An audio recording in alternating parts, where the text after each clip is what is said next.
Salam, qadarly vatandaşlar, salam mehriban illeşler. Salam Sapar ağa, sizem hoş gördük. Köpden bäri gepleşgemedem dok. O köpten bäri epetli wagt boldy. Mena ekranyny çykamok. O gripledik diýelmi, ya covidledik diýelmi. Aw, O täze görünüşleri bilen tanıştyk. Adyna da näme diýerler? P harfi bilen başlaýar. nämen adyna? Covid'in täze ady bar. He, Flir. aw, Flir. Onlar Covid bilen birlikde wad etdim ben. he, şeýlemi? Dogry. Ona Näme? atlat. Bugun biz bir şu wagtky global bir nime tema barada gurrun edeli diýip sizi şunu çağırdım. Ne bu temamız gelli karizmin yankı 8 yıllap görüşün bir yeňip yeňiş gazanan bir e, hadisesi de diýeli. Bir yeňiş diýelimi bu 8 yıllap yankı görüşün yankı bulan nemesi var. Hmm, alıp baran görüşü var. Bular bütün Türkmen milleti üçin, Türkmenistanlılar üçin gaty bir görülleli bir aýtmaly zatlaryň birimi diýen sebäbi e, bu ýerde bunyň aňyrsyna bir ullakan bir zat ýatyr. Şunu bir halka düşündireli diýen sebäbi bu yeňiş intek Türkmen halkynyň taryhyny bolmadykmy diýen mene intek eşitmedim. Siz eger eşitden bolsaňyz şu hakda bir gurrun berseňiz hemem bunun wajypdygy, bunun aňyrsyna nämeler ýatyr, ine şular barada aýdyp berseňiz diýen. Doğru, doğru. Belki halka neme düşünüşmezlik we halkyň arasyna da onça pul alan bolsa, onu onça puly ugurlap ýygnak goýan rol bir ýerde diýip şaňalat gürleýärler-de, o gaty gülkünç zatlar aýdýarlar. O pulun şonça ýyllap üstüne ösenligi, o materialny ýanky uşçerpler ba, ýetirilen saglygy, ýitiren saglygy, buların hemmesini her günküsini hasap edýär. O taýda ýylky däl, her günnüni hasap edýär. Türmede oturan günleri, çeken jebirleri, onun atogrus diýip alan ady, şol mertebäni basgylanany, şol mertebänem Türkmenistan döwletiniň ýzyna gaýtaryp berenligi hakyna ine şol kagyzy ekranyna goýdy da ine bir şo barada gurrun edelýän halka hazırjyk bir giňişirä aýdyp berseňiz. Olya, ta olya ben enem gutlaptın, ben gutlaşın dinledim, gutluğumu, benim şonun demettim, eşittim, dildo şovatlar, Covid bilen aldım verdim, öğüşledim ben, o demetmeler, yaktı örgünmeler, yağdayım olmadı, gözüm, otuz kodadım, başka yurttaşında, o düğün, öye geldik, Covid'dan iň soňky dermanymyzy düýün içdik. Ýeni alyk şeyler indi normalny oturup gurlap o çöreği demedik bilýär. Bolmasa gaty aljaratdy. Nämeler ekeni. Hidrony diýerlermi? Bortlar ne şonnalara ekeni. Bu datlar hiç geçdigi. Geçen dat geçýär. O gelini Juliany ikisinem sen ýörekden gutlaýan o görüplüğümüz bilmedim görüplüğüm veya yok yani biraz kıskançlık o diyor ya o deme onu gidler oturmalılar o yani o da bir tatilini nemede del yani o nemede ben yani Türkmen taşanına kalan adamla yüreğine nemetine dahilik tädir edýänini bilýänler şu tökmet diýilen zadyň. O bu tökmet medeniýeti Türkmenler bir gaty ornaşan, o da hemme jetne däl, o ýörüýte bir gatlak bar ekeni. O şu tökmetler ne özüm edil gelliğin kiyalık belki de stajım gelliğinden köpürek olmamı mümkün tökmedin her tüytlerinden demettim şuları öğrenmeli oldum.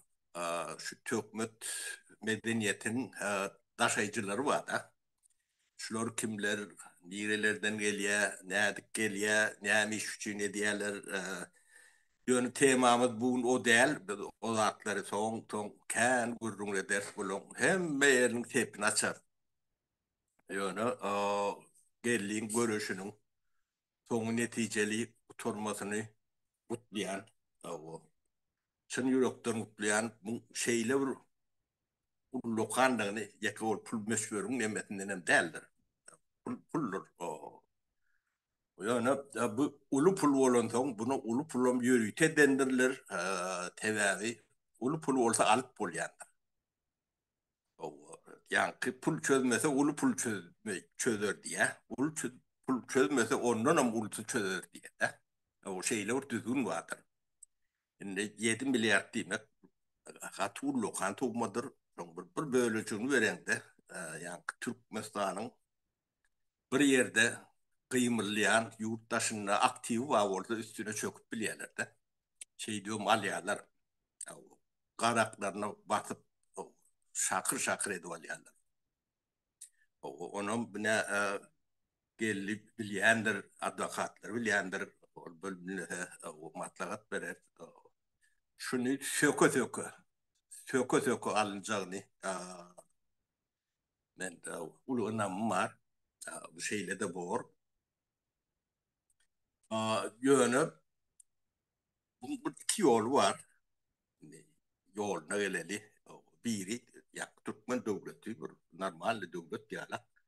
Utronu bilip onu oraya günahını suud ediptirler. Töle deyip yeme derler. Bunların adam yalak töler. Bu bir varyantı. İkinci varyantı töle meseler ya da men kıydım şuraya yalak demede uttu da sonemede sor buraya dara yönü ya materyal o şey demesi geçen oktu da o tayda. Onun yaş mı 20-30 mı ben şu at yardımda düşen ok. Advokatlara verilen pulun yardım derler. Yani Türk basını da iyi verilendirler. O tölyen neme diyen neme yok. Pinne de derler. Ön kedişleri yanak şeyle oluyor da. O yani ulu pullu bunu beydip bilmeyenler. İnni bunlar bilmezler tren görmedik tren olurlar. Şu adam temanı ütkötçek koyandırlar. Gündemi. Şunu gündeme çıkarmayacak koyandırlar. Şu mesela.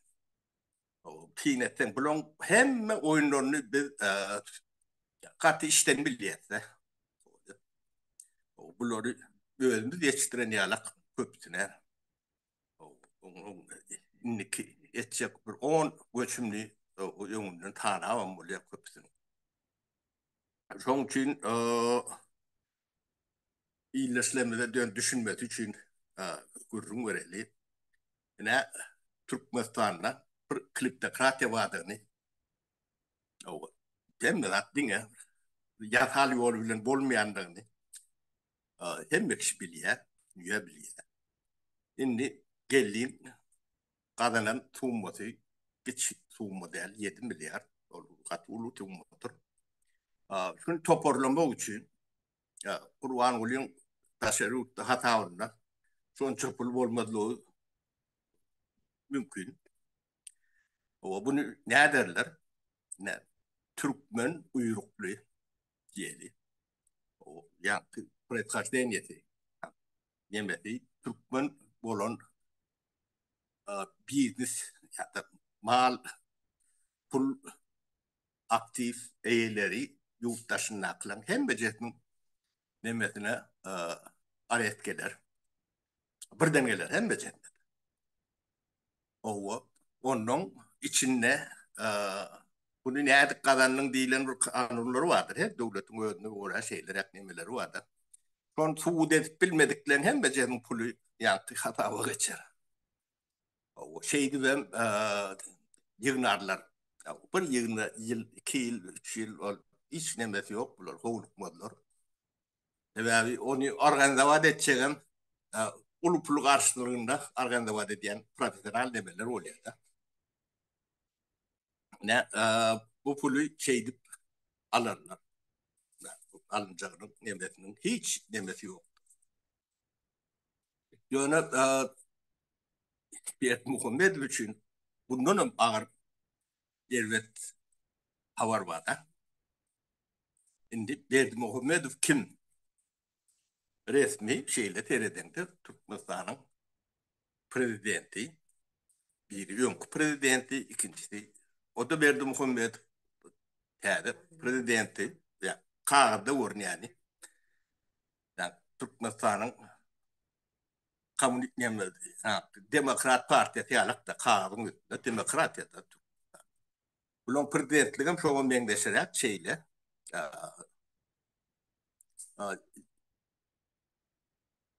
olurum vazifesine gelenler yani konstitusyon üstünde ellerini koyup katam içindir.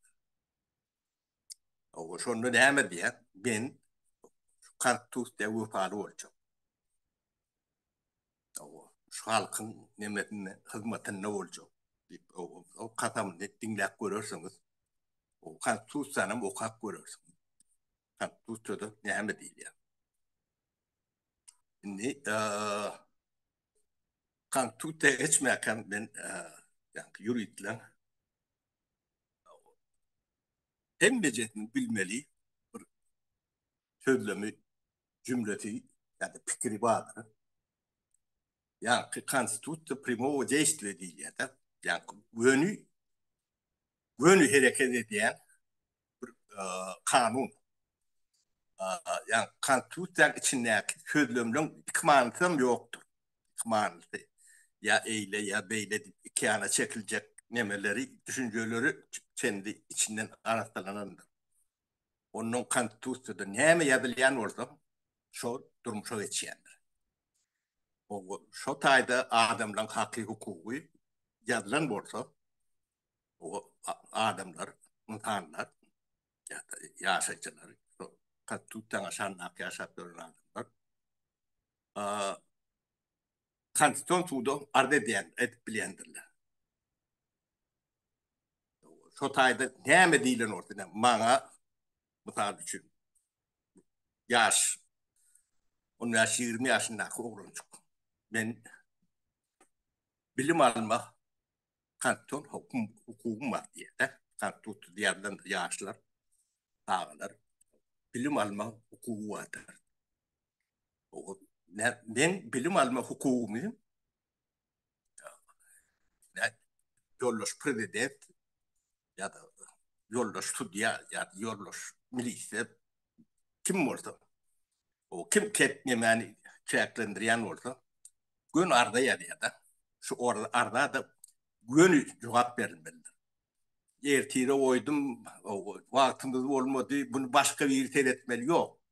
Konstitusyon garanti bellidir, prezidenttir. Onun başka garantisi yoktur. O cevap vermeyen olsa, demek yani konstitusyon yani odan adam hükümlüdür. Onun şimdi en önemli yeri geldiğin ahli dünya suud eden dağıtı. Yani birinciden töhmet atılandığı, ikinciden malının üstüne çökülendiği, o üstüne çökün adam yine günü prezidentliğinin malını gasp etti değil ya da eline geçirdi yani prezident. Şunu ya, Ankara İngiltere kuruluş Birleşmiş Milletler'in ana akımın hakkı nemlediği karar çıkarıyor da. Şu tayda birdat bellak geçeyin. Sözümü öğreyin. Bu tayda Berdi Muhammedov'un adı ne derecede karalanıyor? Dünya derecesinde. Ine şuna aydık geçeyin. Dedim. O kararların hiç şu karar çıkan günden Berdi Muhammed yani istifa etmeli yani. Yani işinden ayrılmalı. şunu işinden ayırmayan kuruluşlar vardır. Yani şunu kollayacak. Şu karardan sonra hem meclisi yani konstitusyon yani detaylayan adamlar ya da kuruluşlar ne gidiyor? O konstitusyon kim kontrol etti ya? Şu an yok ortayıt değil yandır. Yok ortayıt. Bu da kardır. O esker Türkmenistan konstitusyon nemesini kuruluşun uğrayan esker ortadadır. O esker şunu eşitip bir ayakta görkezmese tüydüğü onu gitmeliler. Yani bu yani konstitusyon değmediğini şunun hiçbirinin yok düşünmeyenleri bunun yani, orta terminolojisi vardır. Правовой нигилизм değil yani. Hukuki körlük, hukuk körlüğü ya da hukuk nadanlığı. Bu benim Türkçe bunun tercümesi yok. Bu neyle tercüme eden dedi. Şeyler akulayanlar. O yönü o vadifeler, ardına dayan vadifelerimiz vardı. Prezident dedik. Eskerleri dedik. Ya da prokuraturası yukarısıydı. Bu da atları Türkmen şekilde bilmeleri gerekmedi. Ne şimdi seride oturur, görür, ne var korkudur. Berdi Muhammedov ardatıyor. Hemen tölümelidir. Bütçek yeri yoktu. Hemen yani bu düpeni tavsırmalıdır. Ve abi bir iyilleşin vatandaşın malını kökmeye prezidentin hakkı yok. Bu bir. İkinciden töhmet atmalı hakkı yok. Kaytam şu dartlardan prezident korumalı. Yani pişire yani ciğerlerinde de alıp koyuyor da bulmaz. O Ben türmeye de bas sesini. o inni şolong reaksiyası ne aile koyuyanlar ne? Görmeli. Onu vakit kurkulur. Yani bunu gündeme talmacak olup gündeme başka üç küçük temalar talacak olup başlarlar. Yani bunun yani 30 yıl görüp gelen dağıtlanmadı. Bunun 70 yılından ağırda kendini biliyor. Yani yani koruyacaklarını bilemem. Yakın Türk mısranlığa orta dedi değil bir postavet demesinde belki de ilkinci demem kendi yani. Bu kadar kovutkin nemesi geçiyerde o da 5 milyar mı hem jurnalık demet o taydı onu aksanerler kendi de dışarı yurda aksanerler. Yönü gelin atığımı da kendi şey diyelim. O para bir atın bakası milyonunu mu geçer? At vardır. Ruhadan neler yönü Türk atlarının kımmatlarını dünya biliyor. Yönü bunu bir şeyle giriş neme fiyalak şey deli neme. Bu bir katı gıdıklı temadır. Bir de yakı bu pullu görünüşü değil. Yani şu cinayeti eden kuruluş var da.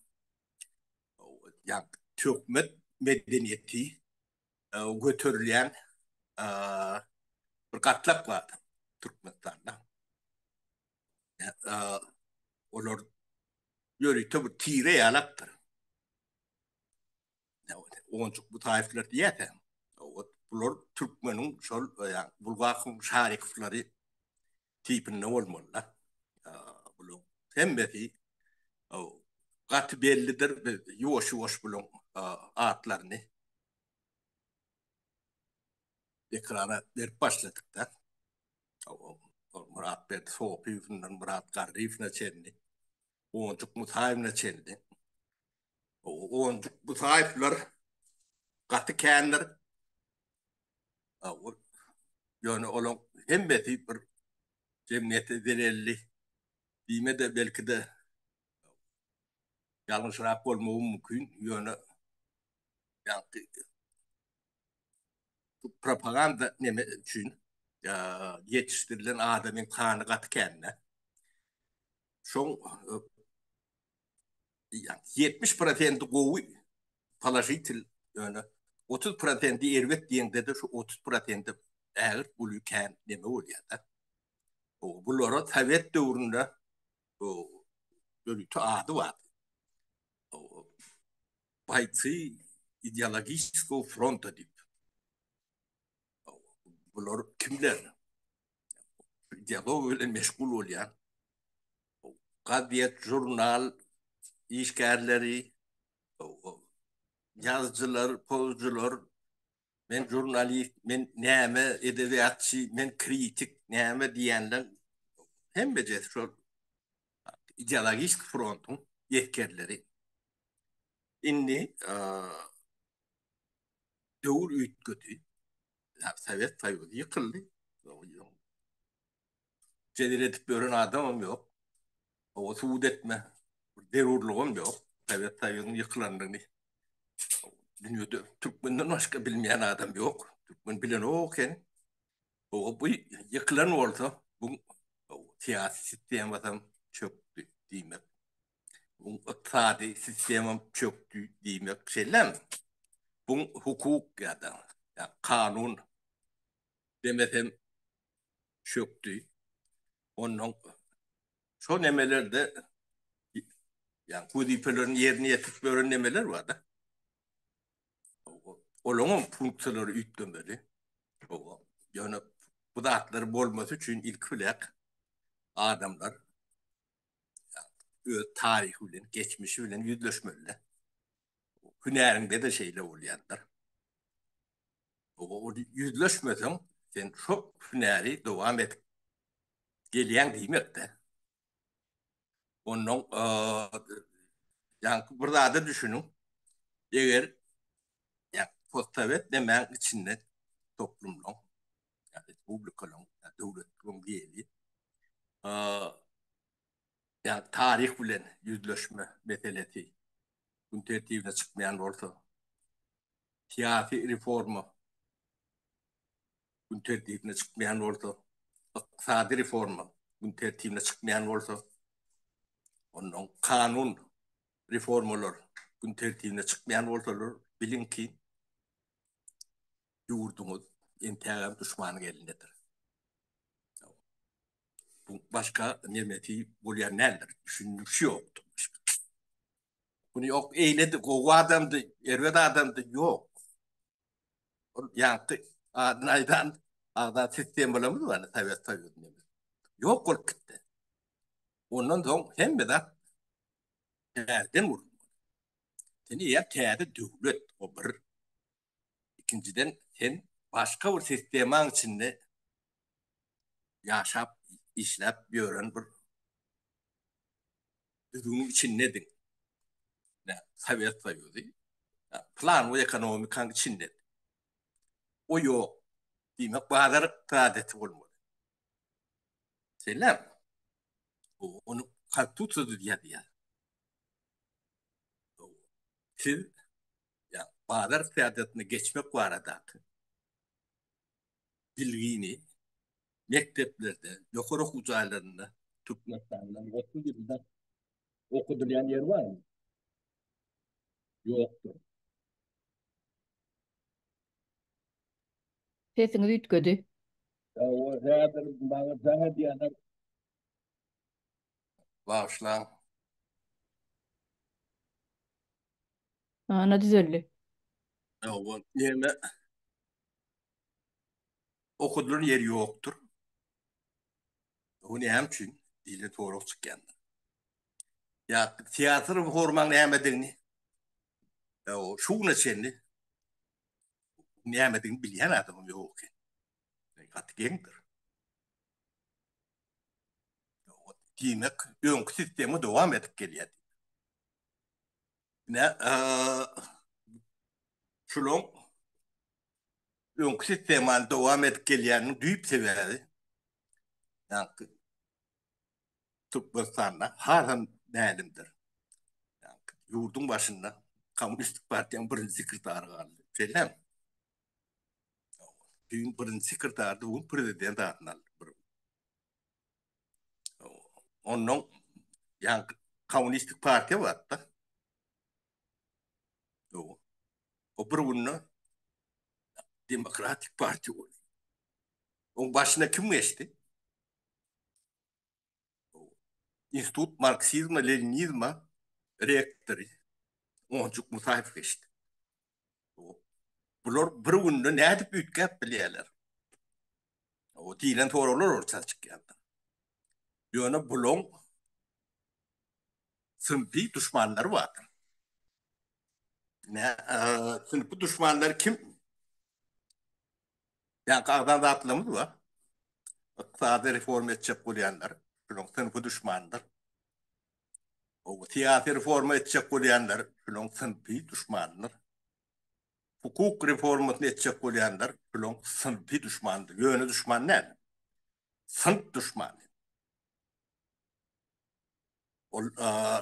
Yani yönü bir yığrenenin, kovurunun derler. Bir sınıf düşmanı.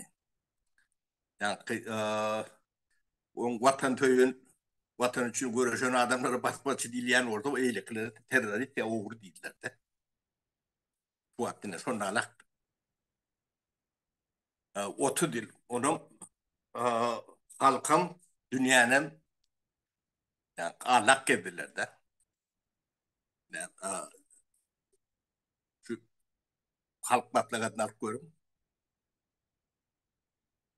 Önkü yani partiyan tiyerleri vardı. 22. tiyer, 25. tiyer. KPSS'nin tiyerleri 27'e gitti de.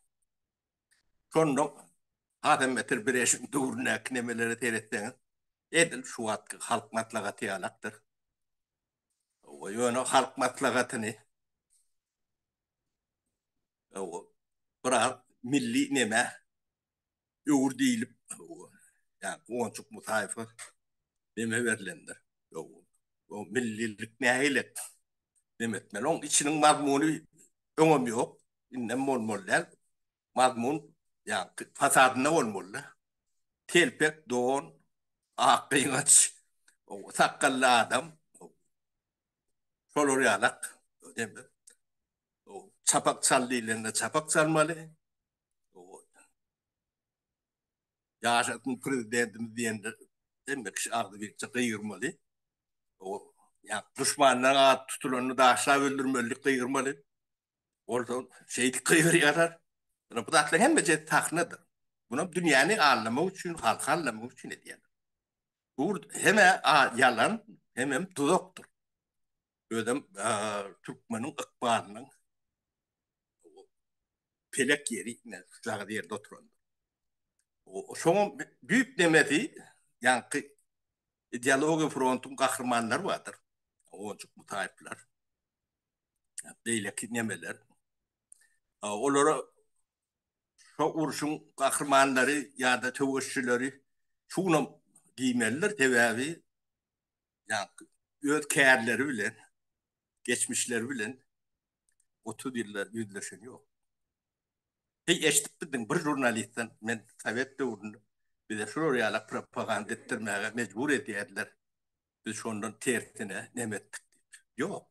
O demek ya nemäňizi üýtgedipsiňiz başka deriňizi postunuňyzy ya da maskaňyzy üýtgedip o nemet gör men entek ýekur jurnalistin öz geçmişi bilen yüzleşen nemetini göremegim, eşitemegim, o hareketlerinden duyuyorum. Ana şolong işgalleri. Ben KGB işleyen agent näme diýip gaýşylanıp görme. O senin agent bolmagyň berek geldi. Senin çok köýünü ýaşaýyş demäňi yeterlidir. Ine şular ne gelli alak, bir alak adamlara tökmet barını atıp onu kuv edip 30 yıl bunu öğrenip görse yankı katlak var. Ellerine tema veriyorlar. Yazıcı, şair, ne mi olsa bir aydıma et yatandır beylekten emeler yediyandır. Şu adam ervet dolmuyor. Tabii bir de sınıfı düşmanımız siyasi reform edecek oluyor. Yani hukuk nemesinde reform edecek oluyor. Bizim 50 milyondan uğrak yetişen adamlarımızı şular kırdılar. Bu adat değildir. Yani oncuk bu tayflan eden daha düş. Yani ol bir tamsıcak bir adam çirkinliğe geçivermelilerdir. Şu üstüne hücum edilen adamların şunun sınıfı düşman. Yönü düşman neyle? Ben olmasa Hemedat ediptin. 30 yıllar şu derecede düşman olur yani. Yani oğurluk gözleyen olsanız yani aeroporta varın ne çok bakadı neyse milyar olsa ne sonca milyar oğurluk. Ödüm görmedi alağım değil küçük kadar belli. Ya da ya prezident köşkünü alayım. Prezident köşkü neyse milyarda milyon duruyan olsa 100% oğurluk değil yani şu. Yani hükümetin olur yalak deme. Ne teröristleri var, ne nimeti var. Hükümetin pulu olayan nedir? Şunun bilen. Pul halkın kıdır. Halkın talgıtlarının yığınlayan pulu. Devletin pulu değil yandır. Onu her bir gelen, geçen, üstlenik yerine topluyor. Olayan tele var. Ya da şu an bir şehir oluyor.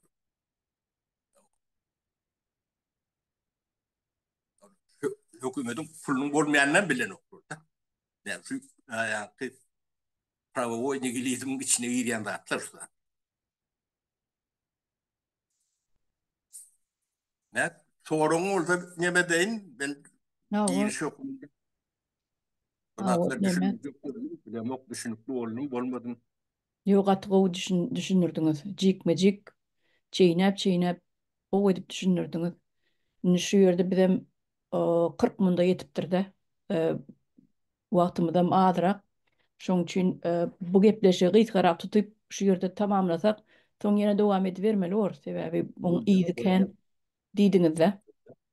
Ha, o men Ben şaýda bir ben çok ötürdü. ha, o gepleşik gutormanka bir nime aýtjak dadym bar. Ýa-ni geldi käri edip bu hökümet diýilip ýa-ni goşadyrnak içindäki hökümetiň nä derejede hökümetdigini, bu hökümetiň terror topardygyny açaçan suwd edip berdi. Terror topardygyny. Onu biz dille aýdanymyz bilenem olar özüni terror hasap eden oklar ýöne şol çykarylan karara görä gelli kär edip şu zatlaryň öz başyndan geçen zatlarynyň ähletiniň töhmetdigini çeken jebirlerine çenni şol hökümet diýip özüni atlandyrýanyň bu emlanyň üstüne çökenligini terrorçylyk ýoly bilen oňa başgaça reketizm diýilýär. Reketörlük reketörlük ýoly bilen çökenligini arasa suwd edip berdi. Bul diňe birincisi. Şu türkmeniň taryhyny meniň bilýänim birinji tapar bolan waka şolaryň terrordygyny, şolaryň reketördygyny arasa bütün dünýä aýan edip berdi.